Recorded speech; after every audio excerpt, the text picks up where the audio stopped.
Over the last 6 years, we've reshaped Snam in 4 main ways. We've made Snam simpler, leaner, and faster. Second, we've enhanced the value of our assets and secured their role in the energy transition.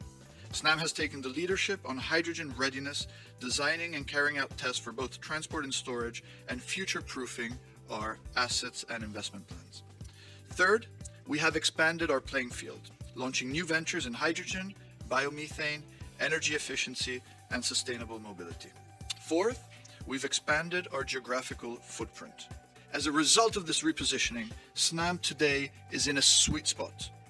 We have solid near-term growth and cash flows, and we have the assets and competences required to excel in the energy transition, providing accelerated and superior long-term growth. Today, we're announcing some breaking news that will underpin our future.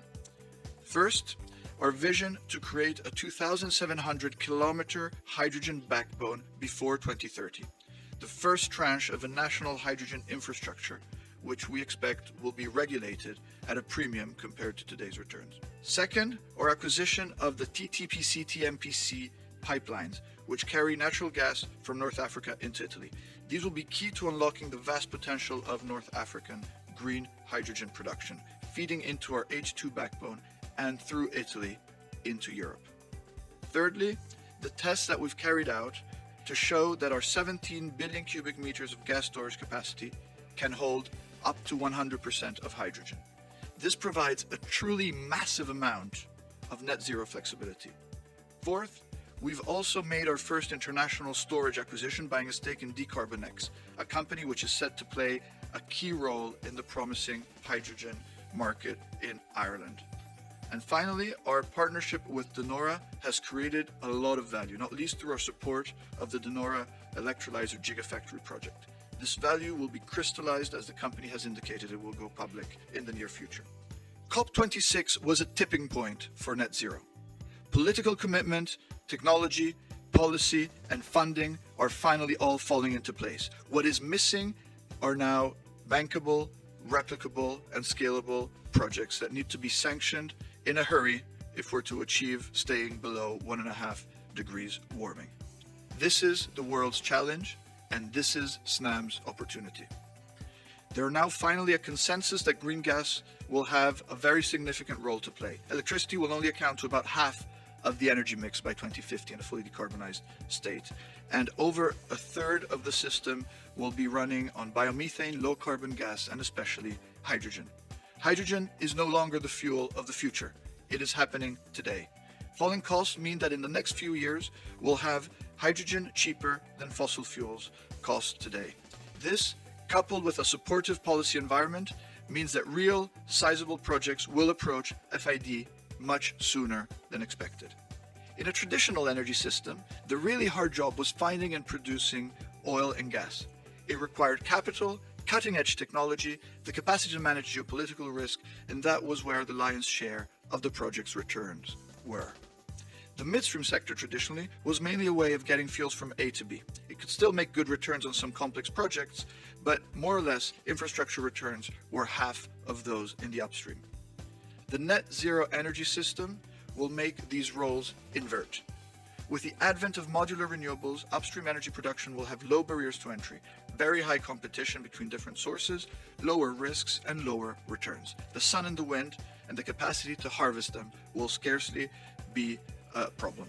What will be far more complex is turning this intermittent, seasonal, and often far away energy produced in the oceans and the deserts into energy that's available exactly where and when we want it. That's why the energy storage will be the next big thing. A sizable amount of the CapEx supercycle will be focused on midstream green energy infrastructure along 3 mega trends. The first, we need 30 times the solar and wind capacity we have today. Second, hydrogen production will need to increase 100 to 200 times the current size to account for between 15 and 35% of the total energy needs, an endeavor that will require up to $100 trillion of capex. A third megatrend that is finally gaining more traction is carbon removal. We may need to capture and store up to a third of the CO2 that we emit today if we're to keep within 1.5 degrees. Looking more closely at hydrogen, from a starting cost of around $600 per megawatt hour, we're already down to below 100 today where it's sunny. That's already half of today's wholesale power prices in Europe. And that's broadly aligned with today's expensive gas costs. The tipping point for hydrogen is $2 a kilo or $50 a megawatt hour. According to the Green Hydrogen Catapult, of which Snam is a founding member, we'll get there within 5 years, assuming only 25 gigawatt of cumulated global electrolyzer demand. That looks increasingly achievable as we already have over 90 gigawatt of hydrogen capacity that has been announced worldwide. At $1 a kilo, or $25 per megawatt hour, hydrogen becomes competitive with many more fossil fuels, including coal, in most current uses. Getting to that level is the only way we will stay below 1.5 degrees, and that's what's required to get China and India to phase down and eventually phase out of coal. I'm therefore very excited that the $1 a kilo level is the Department of Energy's Earthshot.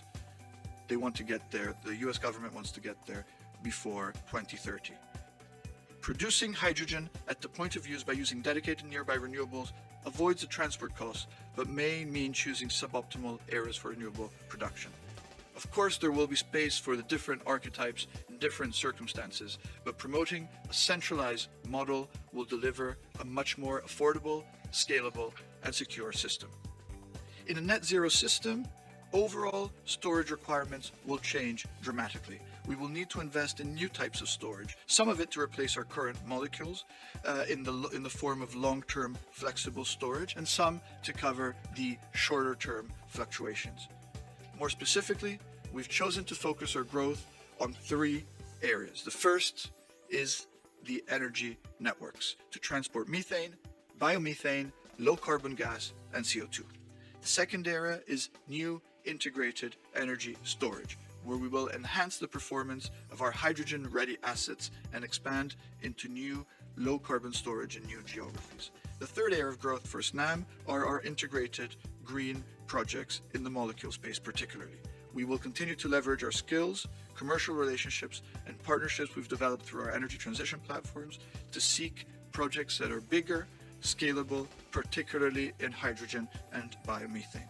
Following the work we've done, the reputation we've built, we're fortunate that we've access to more opportunities than we have the people, bandwidth, and resources to pursue. We are therefore choosing to focus on the best projects, those which have scale, are close to our assets, where we can deploy our competences and therefore have higher returns. The screening from a broader set of opportunities has already yielded 23 billion euros of weighted investments for the 2021-2030 period. Our investment plan to 2030 is based on the verified knowledge that our transport and storage assets are compatible with hydrogen blends up to 100%, which means that any investments which are needed today to maintain and enhance the performance of the gas system will be valuable assets for the energy transition.